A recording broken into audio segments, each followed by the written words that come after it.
Hi friends, നമ്മളിന്ന് discuss ചെയ്യാൻ പോകുന്നത് 2019 സ്കീമിൽ, അതായത് കഴിഞ്ഞ തൊട്ട് ജൂൺ 2022 നടത്തിയ എക്സാമിൻ്റെ പ്രീവിയസ് ക്വസ്റ്റ്യൻ ഡിസ്കഷനാണ്. അപ്പോൾ ഇതിൽ പാർട്ട് എയിലുള്ള ക്വസ്റ്റ്യൻസ് ആണ് ആദ്യം ഞാൻ ഡിസ്കസ് ചെയ്യുന്നത്. അപ്പോൾ ഇതിലൊരു ഇമ്പോർട്ടൻറ്റ് ക്വസ്റ്റ്യൻ എടുക്കുകയാണ്. ക്വസ്റ്റ്യൻ നമ്പർ 3 ഇതാണ് നമ്മൾ ഡിസ്കസ് ചെയ്യുന്നത്. സിമ്പിളായിട്ടുള്ളൊരു ക്വസ്റ്റ്യൻ ആണ്. Which of the following molecules can give UV visible spectrum? 200 nanometer to 800 nanometer ആണ് UV വിസിബിളിൻ്റെ റേഞ്ച്. അപ്പോൾ ഇവിടെ 4 എക്സാമ്പിൾസ് കൊടുത്തിട്ടുണ്ട്. അപ്പോൾ അതിൽ ഏതൊക്കെയാണ് UV സ്പെക്ട്രം നമുക്ക് തരുന്നത്? Option A CH4, option B nitrogen, option C butadiene and option D benzene. അപ്പോൾ ഇങ്ങനൊരു ക്വസ്റ്റ്യൻ വന്നാൽ നമ്മൾ എന്താണ് ചെയ്യേണ്ടത്? നമുക്കറിയാം IR ആക്റ്റീവ് മോളിക്യൂൾസ് എങ്ങനെ കണ്ടുപിടിക്കും, അതേപോലെ NMR ആക്റ്റീവ് ന്യൂക്ലിയസ് എങ്ങനെ കണ്ടുപിടിക്കുമെന്ന് നമുക്ക് ഓൾറെഡി നമ്മൾ കഴിഞ്ഞ സ്പെക്ട്രോസ്കോപ്പീൻ്റെ ക്ലാസ്സുകളിലൊക്കെ നമ്മൾ പറഞ്ഞിട്ടുണ്ട്. അപ്പോൾ UVയുടെ കേസിൽ ഇങ്ങനൊരു ക്വസ്റ്റ്യൻ വന്നാൽ നമ്മളിതെങ്ങനെയാണ് സോൾവ് ചെയ്യുന്നതെന്ന് നോക്കാം. ഇപ്പോൾ ക്വസ്റ്റ്യൻ ഇവിടെ എഴുതിയിട്ടുണ്ട്. നമുക്ക് ആദ്യം CH4ൻ്റെ കേസ് നോക്കാം. CH4 എന്ന് വെച്ച് കഴിഞ്ഞാൽ നമുക്കറിയാം എങ്ങനെയാണ് CH4ൻ്റെ സ്ട്രക്ചർ വരുന്നത്, അല്ലേ? മീത്തൈൻ. അപ്പോൾ ഇതിൽ കോൺജുഗേറ്റഡ് ബോണ്ട്സ് ഉണ്ടോ എന്നാണ് നിങ്ങൾ ചെക്ക് ചെയ്യേണ്ടത്. അതായത് ആൾട്ടർനേറ്റീവായിട്ട് സിംഗിൾ ആൻഡ് ഡബിൾ ബോണ്ട് വരുന്നുണ്ടോ എന്ന് നോക്കുക. അപ്പോൾ ഇവിടെ നോക്കുമ്പോൾ ഇവിടെ ഡബിൾ ബോണ്ട് ഒന്നുമില്ല.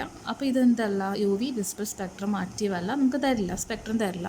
ഇനിയിപ്പോൾ നൈട്രജൻ എടുത്തു കഴിഞ്ഞാലും നമുക്കവിടെ N2 എന്ന് പറയുന്ന ബോണ്ടിലും കോൺജുഗേറ്റീവ് ബോണ്ട് കാണുന്നില്ല, അല്ലേ? ആൾട്ടർനേറ്റീവ് ആയിട്ടുള്ള, കാരണം ഇവിടെ നൈട്രജൻ മാത്രമേ ഉള്ളൂ, ഹൈഡ്രജൻ ഒന്നും ഇതിൻ്റെ കൂടെ ഇല്ല. സോ ഇവിടെയും നമുക്ക് UV സ്പെക്ട്രം കിട്ടില്ല. അപ്പോൾ ബ്യൂട്ടാഡൈൻ എടുത്തു വെച്ചാൽ, ബ്യൂട്ടാഡൈൻ എന്ന് പറയുന്നത് ആക്ച്വലി 1,3 ബ്യൂട്ടാഡൈൻ ആണ്.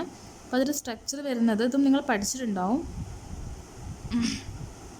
CH13 ബ്യൂട്ടാഡൈൻ ആണിത്.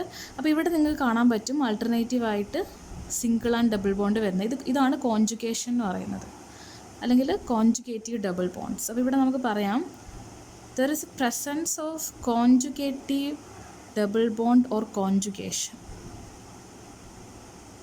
അങ്ങനെ കോൺജുഗേറ്റീവ് ഡബിൾ ബോണ്ട്സ് ഉണ്ടെങ്കിൽ therefore gives UV visible spectrum. ഇവിടെ നമുക്കത് ആപ്ലിക്കബിൾ ആണ്, കിട്ടി. ഇനി ലാസ്റ്റ് ബെൻസീൻ ആണ്. ബെൻസീൻ്റെ സ്ട്രക്ചറും നമുക്ക് നല്ല ഫെമിലിയർ ആയിട്ടുള്ള സ്ട്രക്ചറാണ്. ബെൻസീനിൽ നമുക്ക് ഓൾറെഡി അറിയാം ഇങ്ങനെ ആൾട്ടർനേറ്റീവായിട്ട് സിംഗിൾ ആൻഡ് ഡബിൾ ബോണ്ട് വരുന്നുണ്ട്. സോ ഇവിടെയും കോൺജുഗേഷൻ ഉണ്ട്. അപ്പോൾ ഇവിടെയും സെയിം തന്നെയാണ് ആൻസർ. സോ നമ്മുടെ ആൻസർ വരുന്നത് ബ്യൂട്ടാഡൈൻ ആൻഡ് ബെൻസീൻ ആണ് നമ്മുടെ ക്വസ്റ്റ്യൻ്റെ ആൻസർ.